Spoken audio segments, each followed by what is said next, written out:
As I traversed through Stormvale Castle, I peered around corners, looking for the next enemy's surprise. I rationed my flasks and monitored my souls to choose whether to run back to the Grace and cash them in. As I progressed, I would discover new rooms, enemies, and surprises, all of which I had to get with my limited resources until I found the final boss. Climbing the stairs and roofs through the castle, being locked in a cell, and finding surprising enemies all gradually developed and relieved an expanding tension until I faced the final boss. After defeating that boss, I was rewarded with a rune, a cutscene of exposition, and a gorgeous vista of the lands between. I felt like I just unlocked the next chapter in this grand world. This cycle had me hooked, though this cycle swiftly shattered. Elden Ring's open world offers a vast variety of options, while giving it at the same time takes away. In my playthrough, the open nature and persistent ability to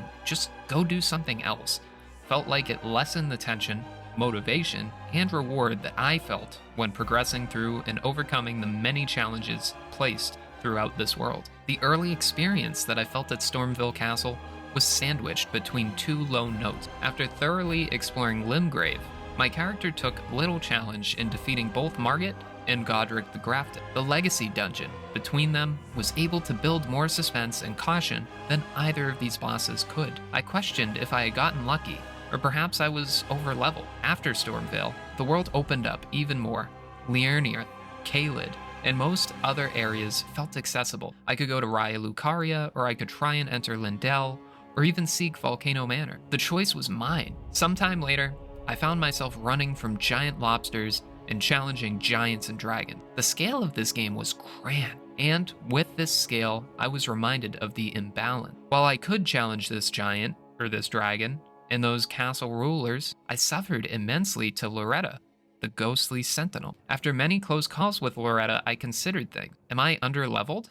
Or have I just not discovered her weakness? While this game can be beat naked and at level 1, I do not believe this is the path most players consider enjoyable. I had noticeably improved in my battles with Loretta, often getting her far through her second stage, but not close enough to defeat. It felt as though this boss would take me longer to beat, not because it required more skill as a design choice. Instead, she required more skill because of my choices. If I were leveled higher, struck harder, and took less damage, I would have already improved enough in the combat to overcome her challenges. This battle, as well as the night guarding Lindell and many more, reminded me over and over the suggestion to just go do something else. It began to feel as if I was not playing right, and before I could climb this wall or that wall, I was required to explore more or repeat parts of this big sandbox. And that exploration was often not rewarding. I would explore more and find myself in dungeons or fields of far weaker enemies that left me feeling over-leveled. It felt so contradictory to face such a challenging boss only to leave, discover a new cave, and conquer it with ease. I rarely felt like I was in the right place for my level and skill. This discomfort may have been lessened if the reward for eventual success was more worthwhile. So often did I fight my way through castles and caves only to be rewarded with familiar enemies, sights, and weapons, more useful for other builds. Quests were so far and few between.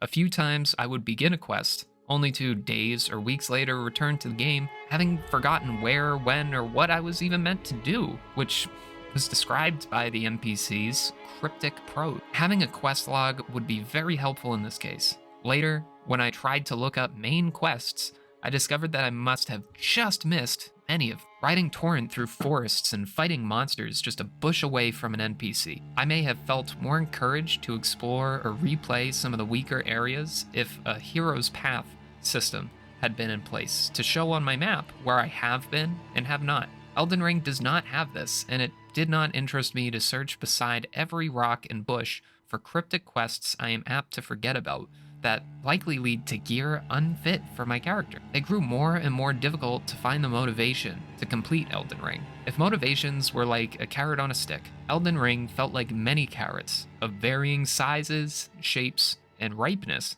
scattered throughout a forest. At first, I find many carrots everywhere, and I feel like the world is full and satisfying. Much later, I am hoping for very specific carrots in areas I had already been, or fighting a challenging enemy for just one baby carrot. The negative impact of variety on motivation seemed to subside in the late game.